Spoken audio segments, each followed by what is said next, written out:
We are at the HITLAB Innovator Summit with Ted Witek.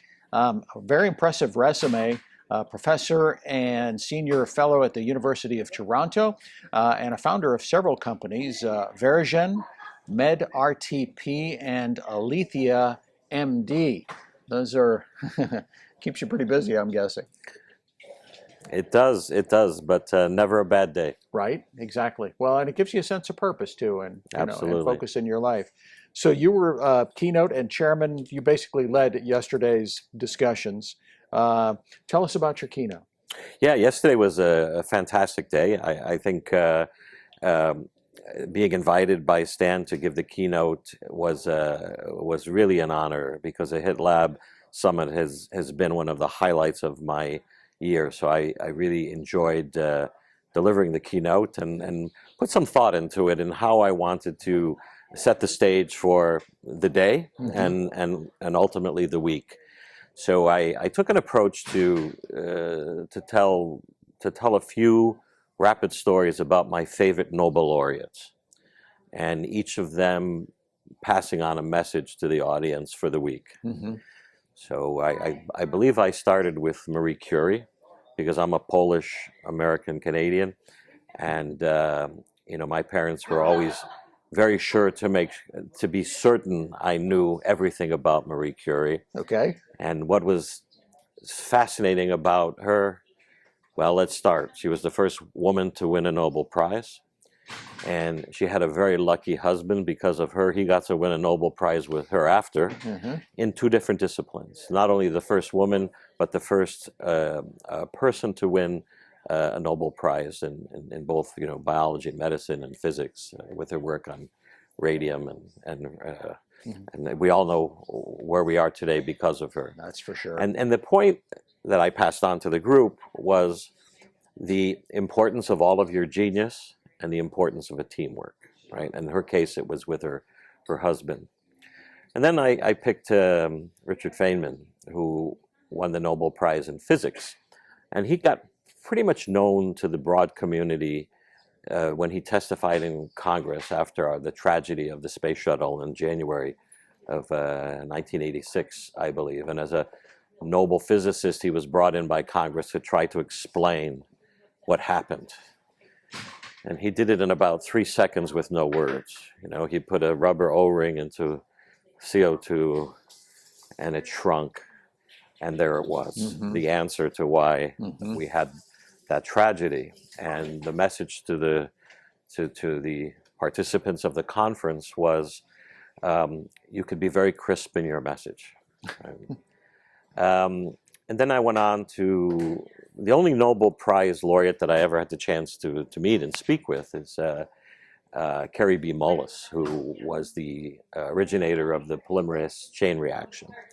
I met him in Cincinnati. The story is amazing. I rode down a large elevator with him in the Cincinnati Convention Center. He enjoyed it so much, he asked me to go back up and down with him.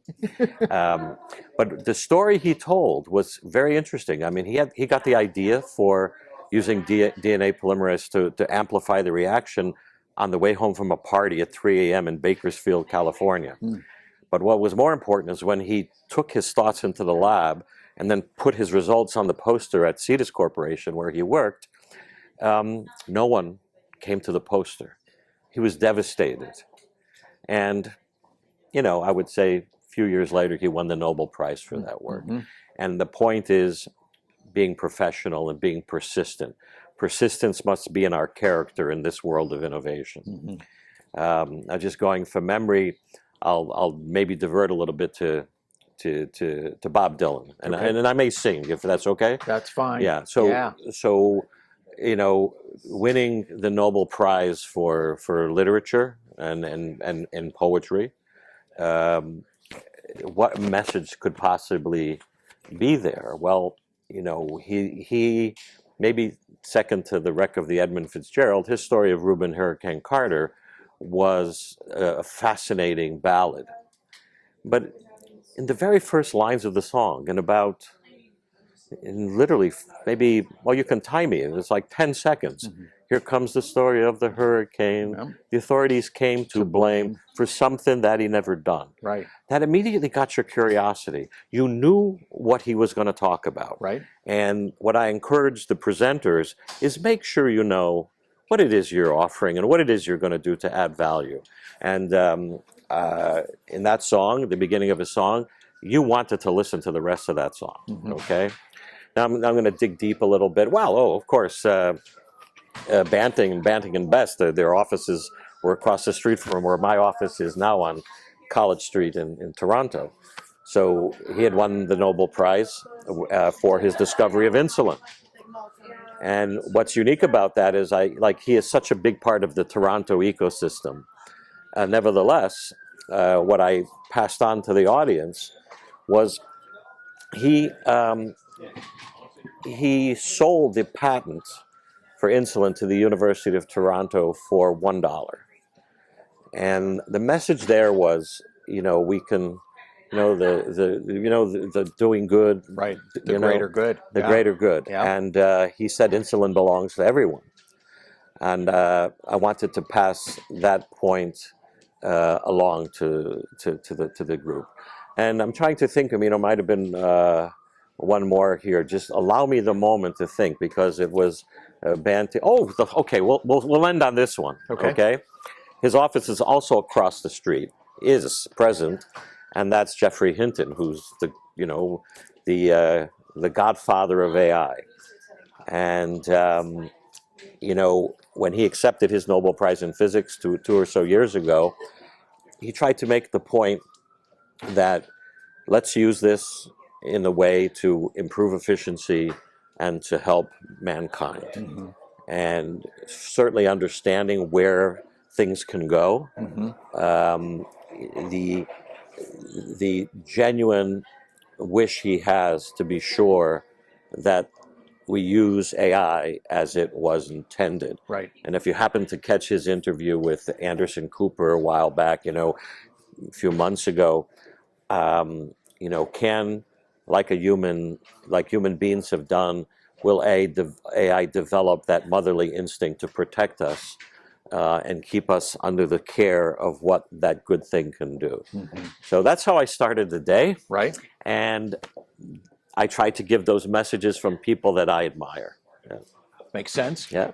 Before we move on to your companies, I watched quite a bit of what you did yesterday, and I was impressed, and I think you were too, to be able to deftly move between very diverse but clearly groundbreaking I guess what I'm trying to say is if you had any doubt that the revolution was underway, I think yesterday's presenters proved that it's clearly on right now. We're in it. Yeah. We're in it. It's an exciting time. We have to consider ourselves fortunate. We have to consider ourselves, pilots of this technology. And what I saw yesterday was a lot of passion and a lot of will for doing good. One speaker from the city of New York, mentioned how he cried when he saw what he was doing for the children of New York, just giving them the opportunity for science. Why else are we here? Right. Why else are we here? Sometimes, it doesn't have to be super altruistic. It's just one life at a time. That's how you make the best difference. Yeah, and I often say, some people admire problems. Everyone in that room yesterday, we're there to solve problems. And it was so exciting and refreshing for me. So, last question. So I know the company is Verigen. It's a Viragem. And my creative people said to me, why would you have a name of a company that is difficult to pronounce? And I say, it's my company and I don't care. Right. Well, Viragem has a very important meaning to me. And just by you asking me, how is it exactly pronounced, is exactly why I get the opportunity to tell you now. It's a word it's Latin based, it's a Portuguese word. Okay. And Viragem is, for one, it's the name of my photo lab, the only man that develops my black and white photography. But he used it in the same way sort of I'm using. It's a word that defines a change. For him, it's a change of light going through a negative onto silver gelatin and creating a vision. For me, it's a point where a decision has to be made. And many, as we spoke, I'm a certified executive coach, and many of my clients are at that stage where I like to say I coach individuals that are starting out, moving up, or moving on. Right, so I cover the whole spectrum. But many of my clients are at that point. Yeah. And in the way I coach, I try to bring them from that current way of being to a new way of being. And you know, coaching is maybe not well understood by everyone. If someone has had a successful coach, it's wonderful to hear their stories of Sure. what Yep. that partnership is. You know, in maximizing someone's personal and professional potential. That's what we do. Right. Well, it seems like you're catching people at their very best. They're going from what they had to do to what they want to do. Yeah. Yep. Yeah. So it's a wonderful time that we're in, and I'm very happy to be part of it and in the thick of it. Yeah. Well, it's good seeing you again. Glad that you keep coming back It's a to pleasure. these summits, Ted. Thank you so Yeah. much. Thank Okay. you. Thank you.